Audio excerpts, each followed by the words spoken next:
Good afternoon, and welcome to the Netflix Q3 2023 earnings interview. I'm Spencer Wong, VP of Finance, IR, and Corporate Development. Joining me today are co-CEOs Ted Sarandos and Greg Peters, and CFO Spence Newman. Our interviewer this quarter is Jessica Reif-Ehrlich from Bank of America. As a reminder, we will be making forward-looking statements, and actual results may vary. Jessica, let me turn it over to you now for your first question. Thank you. So let's start with you, Ted. Now that one strike is over, the Writers Guild, what are the implications for your business? Hey, thanks, Jessica. Let me first say, we want nothing more than to resolve this and get everyone back to work. That's true for Netflix. That's true for every member of the AMPTP. It's why our member CEOs have prioritized these negotiations above everything else we're doing. We spent hours and hours with SAG-AFTRA over the last few weeks, and we were actually very optimistic that we were making progress. But then at the very end of our last session together, the Guild presented this new demand that kind of on top of everything for a per subscriber levy, unrelated to viewing or success. And this really broke our momentum, unfortunately. But you should know we are incredibly and totally committed to ending this strike. You know, the industry, our communities, and the economy are all hurting. So we need to get a deal done that respects all sides as soon as we possibly can.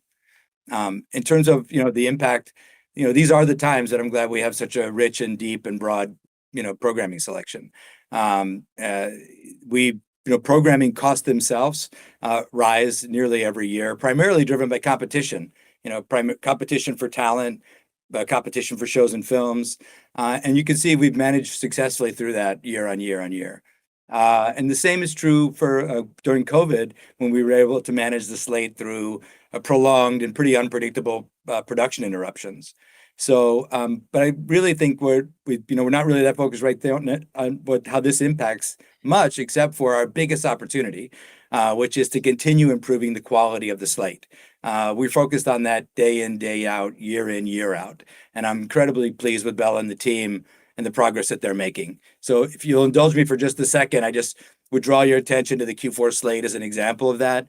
Headlined by the return of The Crown for its final season. This is one of the most ambitious television shows in the history of television. We have a new season of Big Mouth, new season of Elite, the launch of Berlin, which is a spin-off from our La Casa de Papel or Money Heist franchise. And new limited series like All the Light You Cannot See from Sean Levy. That's incredible. And Bodies from the UK. And that's just on the TV side. And on the film side, one of our strongest quarters ever. We have this enormous sci-fi spectacular from Zack Snyder, Rebel Moon, a new film from David Fincher, The Killer, and these films that just lit up the fall film festivals just recently, like May, December from Todd Haynes and Bradley Cooper's Maestro. The doc feature, American Symphony, that's all coming in Q4. And for family viewing too, we've got a new animated feature from Adam Sandler called Leo that's hysterical. Chicken Run 2, which is the sequel to the most successful stop-motion animation film ever. And a new series from the CoComelon world called CoComelon Lane. Family Switch from director McGee, which stars Jennifer Garner and Ed Helms. So it's an incredible slate. Something new and exciting for all taste, all moods, all ages, and we're just super proud of the team that they've been able to manage through this and still deliver so much joy for our members. One more on strike related, Yeah. like the aftermath. You discussed at a recent conference giving talent more transparency. Could you talk about what that looks like? What are the new metrics talent will be paid on, and is it even standardized across the industry? Yeah, look, what I talked about there was heading towards a world where streaming data will be much more readily available. Remember, streaming itself is not that exotic anymore. We've been doing it for 15 years. So we, in the beginning, we thought there was a hard kind of apples and oranges comparison to ratings and streaming. And I think we've gotten to a place where it's mostly about engagement, and that does capture the value of watching, and that things will become much more transparent the way TV's always had ratings and music's always had Billboard and the theatricals always had box office. So it'll be much more common for the data to be fully transparent. What I didn't mention, though, is that part of our reason for not publishing early was part of our promise with creators. At the time we started creating original program, our creators felt like they were pretty trapped in this kind of overnight ratings world and weekend box office world, defining their success and failures. And as we all know, a show might have enormous success down the road, and it wasn't captured in that opening box office. So part of this was the relationship with talent, not just the business aspects of it. And I do think that over time, people are much more interested in this. We're on the continuum today of how much data do we publish. I think we've been leading the charge, starting everyone down the path of a top 10, publishing our top 10 list and our annual wrap-up list and everything that give a lot of transparency to the viewing. And I just expect it'll be more and more transparent. Great. Let's move on to paid sharing. Have you identified most of the borrowers? And can you provide any help in how much more is left to go in the challenge in completing the crackdown? Sure, I'll take that one. And I'll start by saying we're just incredibly pleased with how it's been going. And you can see the progress from our membership growth in Q2. Now in Q3, you can see it embedded in the revenue outlook for Q4. I think paid sharing represents the kind of difficult challenge where we needed to balance both important, relevant consumer considerations with the importance of ensuring that our business got reasonably paid when we deliver entertainment. And it's an example where we leverage core executional capabilities that we've been building for over a decade. Sort of how do you develop good product experiences? How do you solve hard problems through them? How do you have an iterative model where you listen to consumers to tell us what's working and what's not? So we've been excited about that.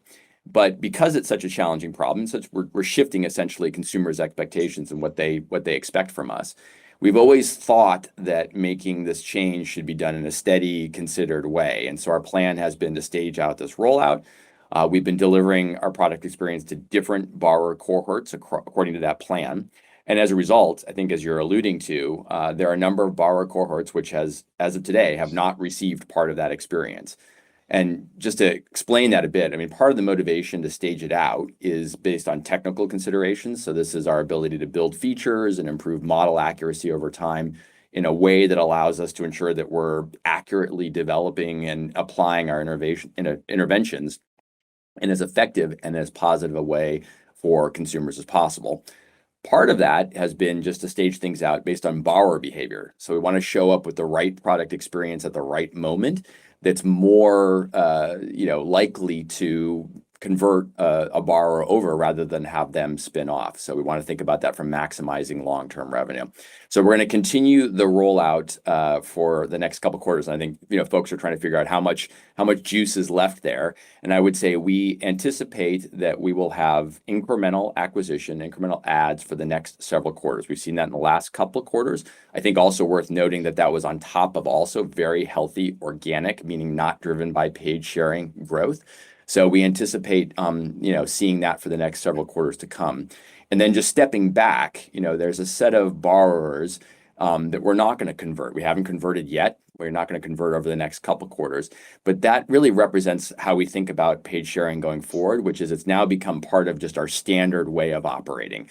And we have many hundreds of millions of qualified households out there. They're smart TV households that we want to win over the next several years. And those borrowers we're not going to convert in the next couple of quarters represent that same group. So we got to go after them the same way we're going after people who've never signed up for Netflix, which is having an incredible content offering and incredible value, and get them so excited that they just have to sign up.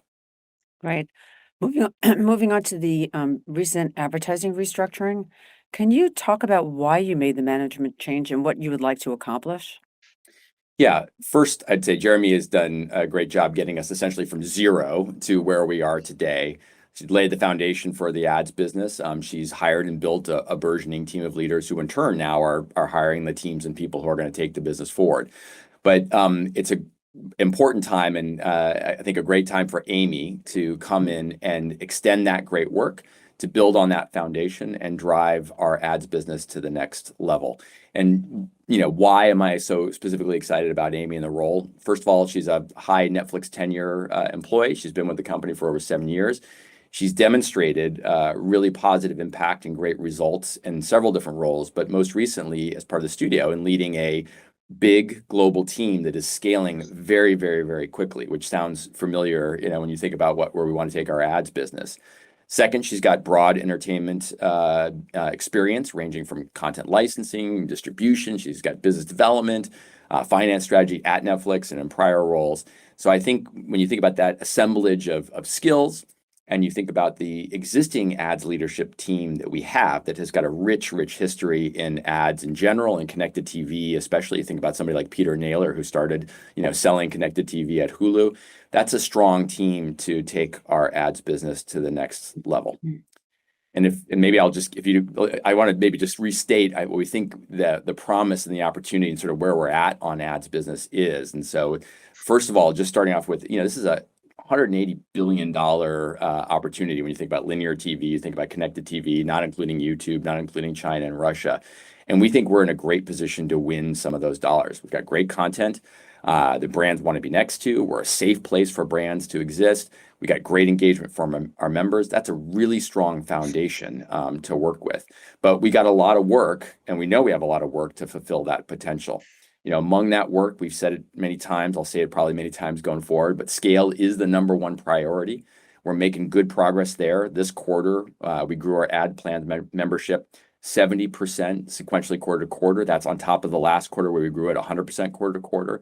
We now have 30% of our new signups choosing our ads plan in our ads countries. And we've done it by making the ads offering more competitive. We've gotten to over 95% content parity with our non-ads plans. We've improved features like number of streams, the video resolution. We're going to keep doing that. We're adding downloads now. So we'll keep that good trajectory going and keep focusing on it. Second big priority for us is delivering features and products that advertisers want. We've heard again and again, I've heard it this week, ad week from advertisers. Top of that list is measurement. We've launched our measurement partnership with Nielsen in the United States this month in October, so we're excited about that. We've got a long list of other partners across other countries that we've got to deliver that same capability in, so we're excited about getting that out. We're also excited about new products. So we've rolled out our top 10 media buy. We're going to roll out our binge ad product later this year. We're launching more ways to buy programmatically through Microsoft. That gives more buyers more ways to access our inventory. So we got a lot of work to do here on all those fronts. But we've always said this is a multi-year build, a multi-year progress. We got a lot that we've got going on, and we're excited about the future to come. So now that you've phased out basic for new subs and you're getting extra members or paid more per sub from password sharing crackdown, and you've introduced advertising in 12 countries, could you talk about the outlook for ARM in 24 and beyond? You guys want me to take that one? Go ahead, Spence. All right, you wound it up for me. Thanks, Jessica. So I would say just generally when we think about 24 and beyond, think about it as our revenue growth profile in general. And we talked about this recently. We expect a more balanced mix of membership and ARM growth in 24 and beyond 24. So just looking at 24 specifically, as Ted talked about, we expect to have a great slate to drive the business forward. And we expect to continue to do things like add extra members, grow our advertising revenue, as Greg discussed. And in addition, have some pricing adjustments. You saw that in our letter. All those things will drive ARM. So 23 was a pretty unusual year where essentially all of our growth came from member growth. And going forward, more broadly, not just 24 and beyond, we'll grow our business by continuing to kind of improve our service, increasing engagement, increasingly satisfying current and future members. And now that, as Greg discussed, we've got an account sharing solution, we have a more clear path to more deeply penetrate that big addressable market of, 500 million connected TV households and growing. And with our continued plan evolution, pricing sophistication, and all that hard work growing our ads business, we'll keep getting better at monetizing that big and growing reach and engagement. So we believe we've got a long runway for growth in both kind of more membership and higher ARM over time in a more balanced way than what you saw this year, which was, again, a pretty unusual year. And then Greg touched on scale and advertising. How do you get to scale? Is it all through pricing, like pricing changes? And what would you consider scale? Yeah, I think it's important to note that scale isn't, it's not a binary condition, right? So it's not like you suddenly add one more member and you become a must-buy situation. So we become increasingly competitive with increasing reach. It's also, I think, worth noting that it's different in different countries, and it's largely based on, what's the competitive channels and what's that competitive dynamic. So having said that, though, we carry several relevancy targets on a per country basis. Think about this as essentially a percentage of market penetration that helps us focus and drive the rate of growth that we desire. And we've got more work to do to get those. So, we're not satisfied with the scale that we're at in any country that we're in. We want to be bigger. We know we can be bigger. I think there's a variety of techniques that we can employ to do that. Pricing and thinking about, how do we factor in what's optimal pricing for ads, no ads. That's part of what we're doing and thinking about plan evolution. Part of it is what I mentioned before, which is feature set, right? These are the things that consumers want to sign up for. Part of it too is actually just educating consumers. I think what we are seeing is that in some of our countries, consumers think about an ads experience mostly anchored in linear and what their expectation around ad load, frequency rates are. And to some degree, actually, some of our streaming competitors haven't done maybe as great a job in building an ads experience, which informs that expectation as well. So part of it is just, educating consumers about what the actual Netflix ads experience is so that they can think about what's the right choice for them. Do they want a lower price with ads and what we think is a great ads experience for consumers, really, or do they want to pay more and skip ads? So it's all those things coming together that ultimately drive us to the several multiples of scale that we're at today that we'll be satisfied with.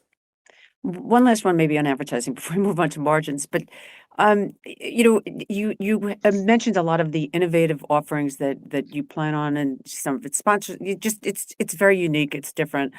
When do we get to a point, or when will you have a point where it's targeted, addressable, so it's really relevant for consumers, and so they would want to see the ads?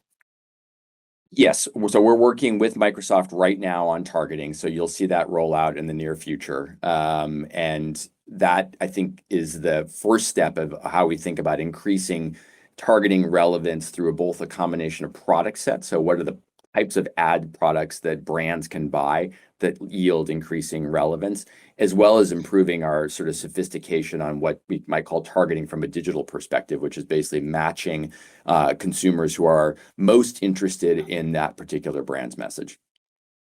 Right. So, Spence, I guess this one's for you on margins, but could you elaborate on areas like ad tech, content spend? Well, you did talk about content spend in your letter, but any other meaningful investment areas, something that maybe we're not thinking about? Sure. So let me step back a bit with some quick context. So first, Jessica, we set margin targets. They're our best judgment of how kind of best to grow the long-term value of Netflix, and we're trying to balance investment for future growth with near-term profits. So for instance, after investing heavily to launch Global in 2016, Global Netflix, we wanted to take a disciplined approach to building profitability as we grew revenue, because we felt, one, it was a good way to build that profit muscle across the company. And two, we understood that investors they'd been pretty patient with us. So we wanted to demonstrate the scalability and the health of the business model. And so that took us from, was like, 4% OI margin, operating income margin business in 2016 to our current roughly 20% margin. So we think a pretty good indicator that at scale, streaming can be a quite good business.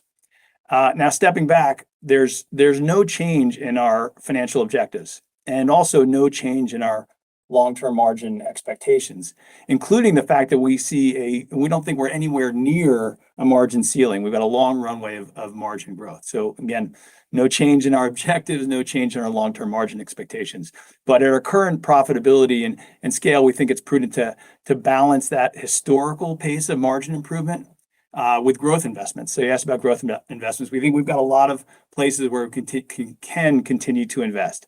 Plenty of room to invest further in our existing content categories. We're a small share of viewing in every country in which we operate, plus building out those ads capabilities that Greg talked about, our live offering, and new content categories like games. So there's plenty to do. But all that said, we'll continue to drive healthy margin expansion.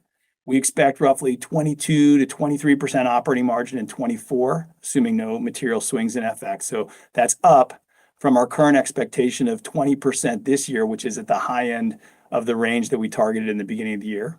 So again, Jessica, just like we did in the past, going forward, we'll take a disciplined approach to balancing margin improvement with investing into our growth. We actually put a chart in at the end of the letter that shows how we've managed that balance historically, growing content investment, profit margins, and cash flow. And you should expect that we'll carry that same discipline going forward as we invest and grow into that big opportunity ahead. How does licensing content from third parties play into your overall content strategy? It seems like you've had incredible success with third-party content well, I mean, you always have, but in the last year, things like Suits or Band of Brothers, and you mentioned it in the letter. But if you could just talk about the third-party licensing. Yeah. Licensing third-party content's always been part of our strategy, and something we've been really great at being able to do is match that audience. I think Suits is a great example of the impact of the Netflix effect that we can have. Because of our distribution footprint and our recommendation system, we were able to take Suits, which had played on cable and had played on other streaming services, and pop it right into the center of the culture in a huge way, not just in the US, but all over the world. According to the Nielsen charts, Suits was the #1 watch streaming series for 13 straight weeks. That is a record for Nielsen. So this continues to be important for us to add a lot of breadth of storytelling to our consumers who have a wide range of taste, and we can't make everything, but we can help you find just about anything. That's really the strength. And I do think that you mentioned Band of Brothers, but in that HBO deal, we had Insecure, we had Ballers that came out, and they were very successful on Netflix, and they popped into the top 10 on their originating network for the first time. So that was on their streaming service, which is really powerful. And I think we have more to come with 6 Feet Under and True Blood coming, and not just on the TV side, but we're also proud to be able to bring movies like Super Mario Brothers and Spider-Man Across the Spider-Verse from our other suppliers. And, in one way or another, we're in business with nearly every supplier, including our direct competitors. And I think that we bring a ton of value to them. And I think when you think about what happens when that show runs in and becomes a huge success on Netflix, it has lasting value. I mean, look at the value we created that still continues today for shows like Friends and The Office and Full House and Gilmore Girls and all these other shows that really found an audience on Netflix even after they have more or less played out through traditional models. Right. Spence, one more on margins for you, but you said in September that long-term margins will be, I think the way you said it was similar to other networks, which historically have been in the 40 to 50% range. Could you help us think through the ramp in margins over time? Jessica, I'll probably disappoint you as I have in the past on this. We're not going to put a long-term number out there. As I said, we don't see any ceiling, any near-term ceiling to our long-term margin potential. We've talked in the past about how we're going to feel our way through to those kind of long-term steady state margins, but we think we have a lot of things working in our favor. We have a very scalable business model. You've seen that play out over the last handful of years and continue to do so as we produce content all over the world for big local impact, but also with the ability for those stories to, through great subs, dubs, discovery, to reach more and more people and to be enjoyed around the world. So it's a very scalable content model. It's a global network at scale that has in many ways has not been seen with legacy entertainment networks. So we think we've got a long way to go. And as I just talked about, we want to balance those increasing profits in the near term with investing into that long-term opportunity. So still a lot of runway. That's a set of benchmarks you can look at. There's others as well, but suffice to say, we think we've got a long and healthy runway in terms of growing margins. The only thing I would add to that, Jessica, also totally agree with what Spence said, which is, again, a lot of opportunity to grow margins, but profit dollars also matter too, right? So as we expand into big new addressable markets like advertising that Greg alluded to, or gaming also, right? So, those open up big new sort of areas for us to expand into. And then we intend to grow margins too, but we also want, a lot of profit dollars as well. So we're not narrowly optimizing just for percentage margin. Right, of course. You announced some price changes today in premium and basic in several countries, and more to come. Can you provide a current view of price increase or time frame for the standard tier?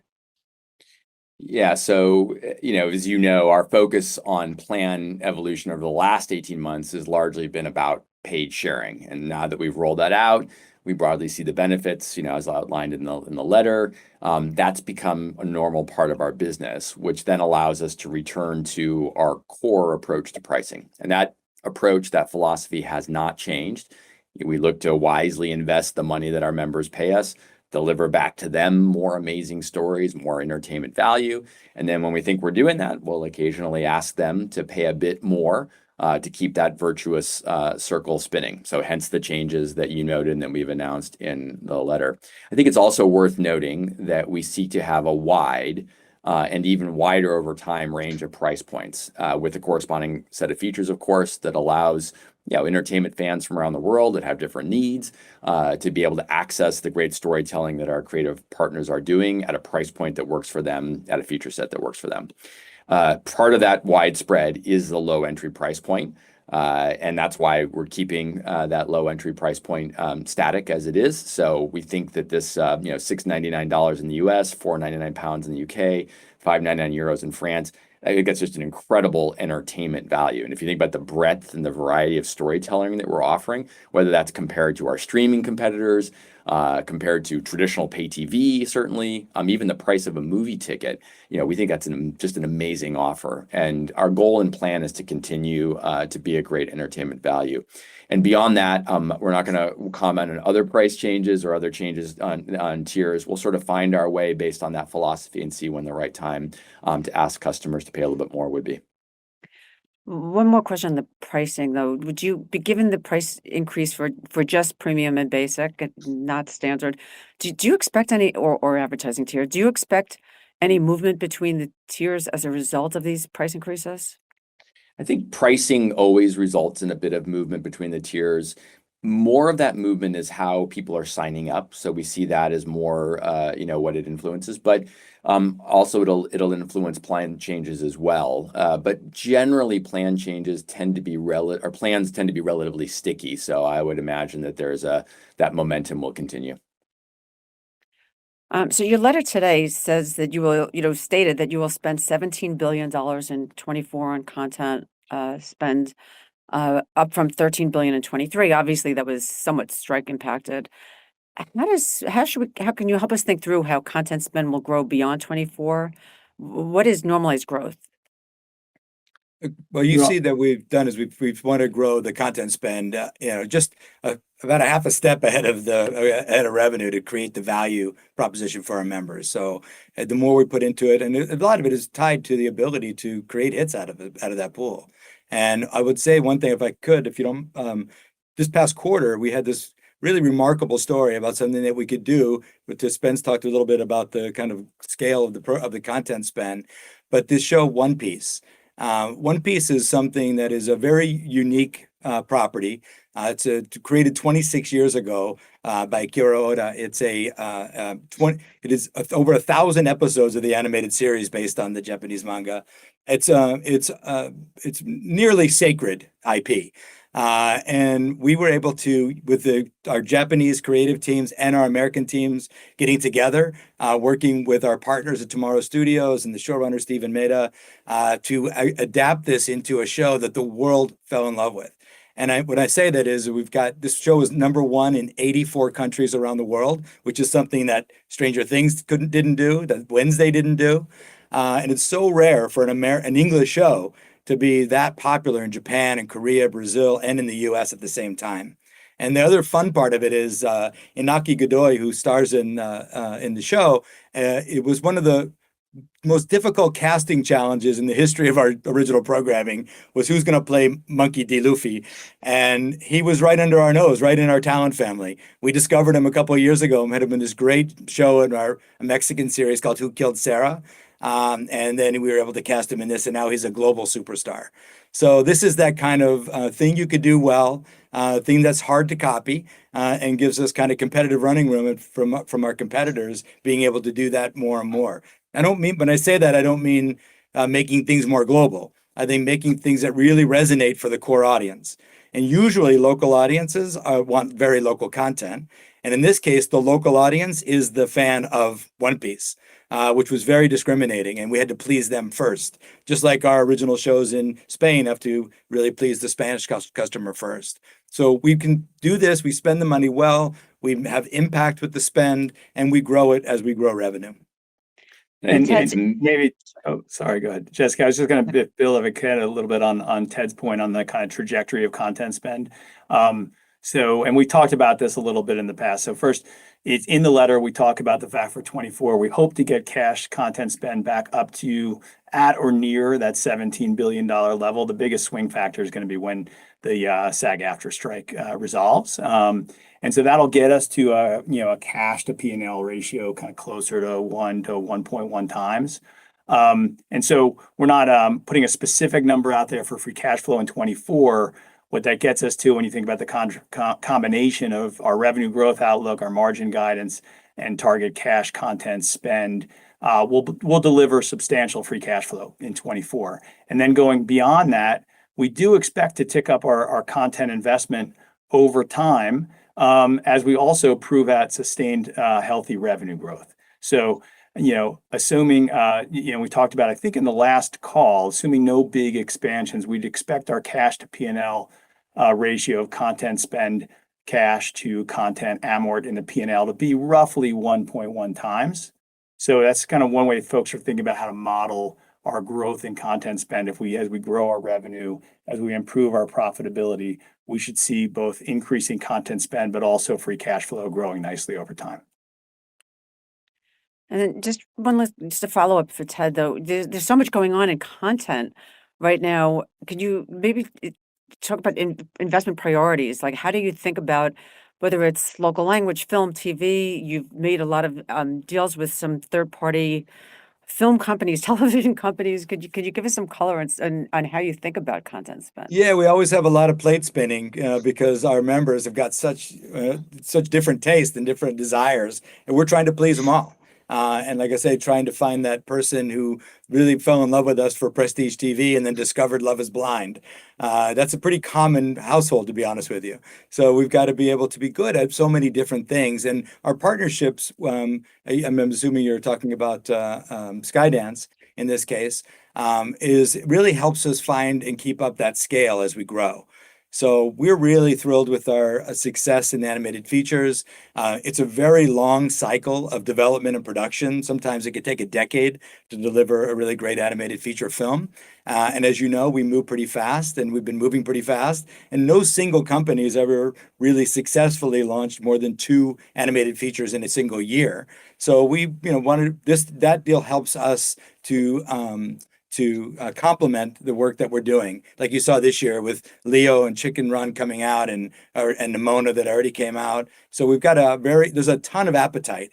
If you look at the top 10 animated features since Nielsen's been tracking movie watching, and 7 of them are animated features. So there's a lot of appetite for animated features, and we're committed to that part of the business. And we do that through a combination of licensing, of partnerships, and original production and original creation, and not just in the US, but all over the world.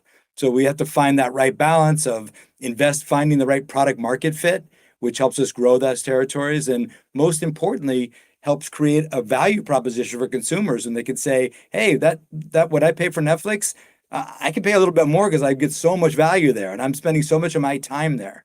So if you think about for the last 37 of the last 38 weeks of this year, Netflix has had the #1 streaming series in all of streaming. And for 31 of those 38 weeks, we've had the #1 movie too. And in any given week, we might have had the #1, 2, and 3. So we really, we've got a lot going on, and we've got to stay focused on continuing to improve the value proposition to consumers, which drive the numbers that we've been talking about on this call. Spence, you announced a very significant increase in your buyback today. Should we think of the $2.5 billion buyback in the third quarter as sort of a run rate moving forward? I wouldn't kind of read through to that, Jessica. We had kind of slowed down as the business slowed down, and we talked about the fact that we had less than typical forward visibility into our forecast over the past year or so, as we were looking to reaccelerate the business and also roll out paid sharing. And now much of that is behind us, as we've said, and we've got a better view going forward. And so we ramped up our repurchase because we had built up some cash on the balance sheet as well. Our target minimum cash is roughly 2 months of revenue. So plus or minus $6 billion of cash that we look to hold on our balance sheet, and we've gotten ahead of that, are still a little ahead of that.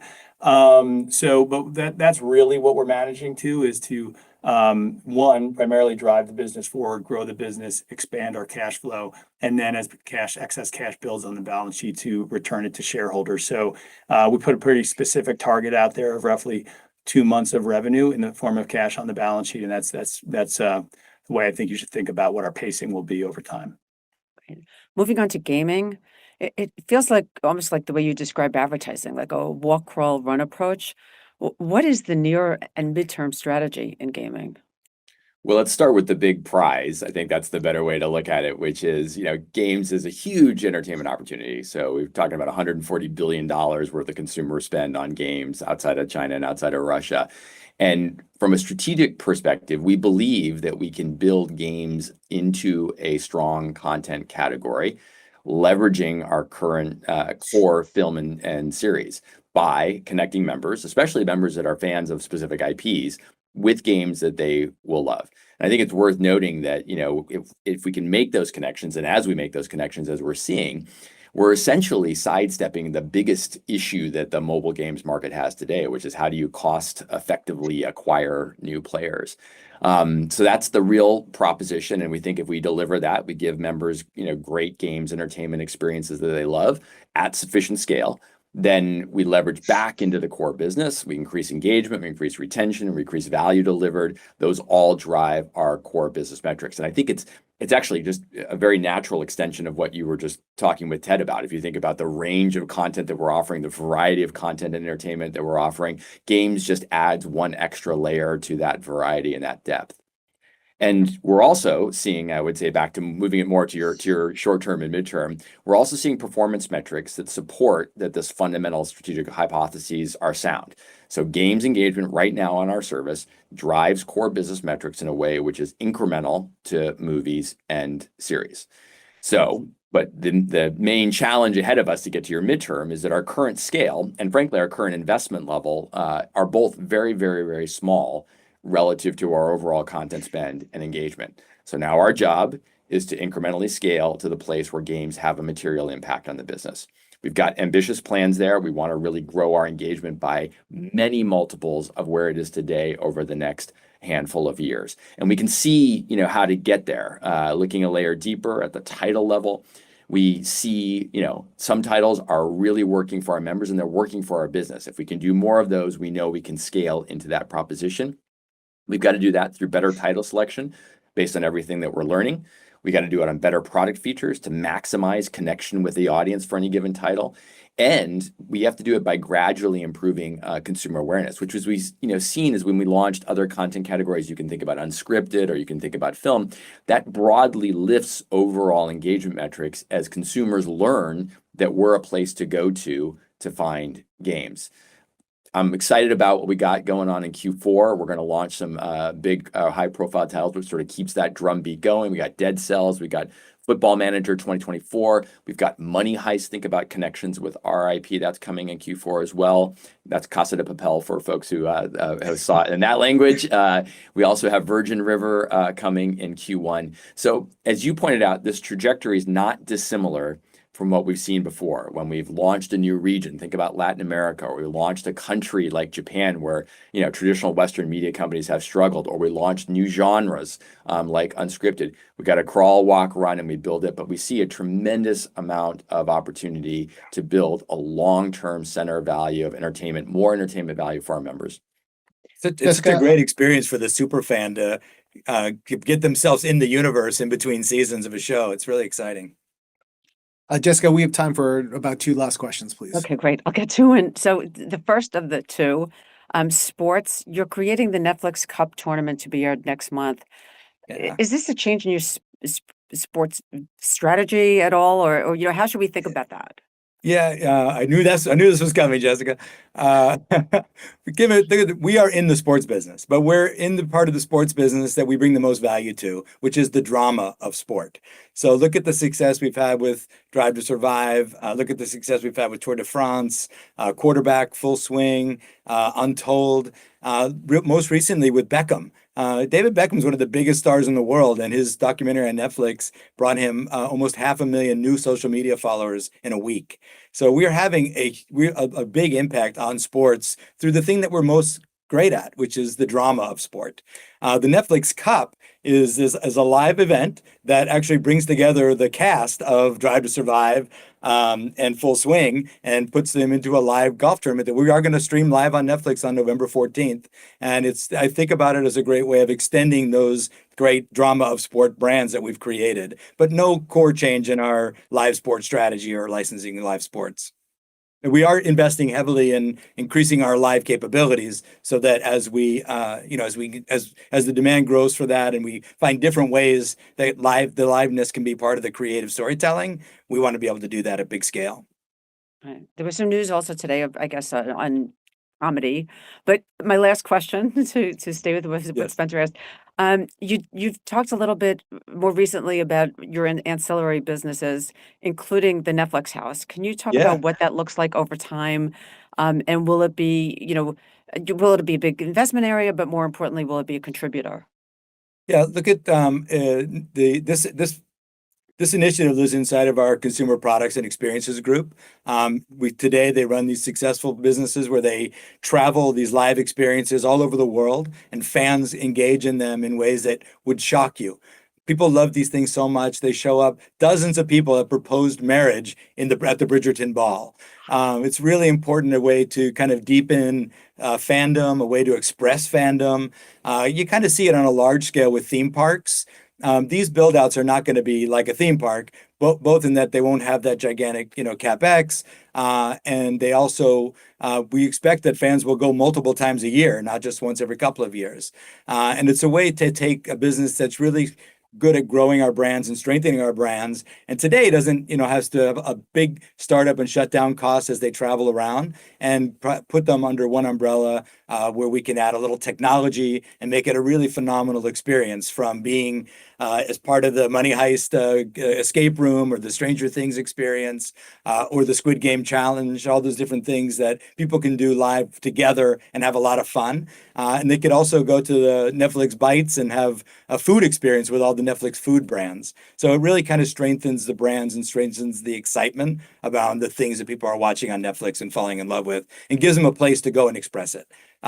It's not a material investment relative to the big business that we're all in, but it's a great way of building it, like our consumer products business.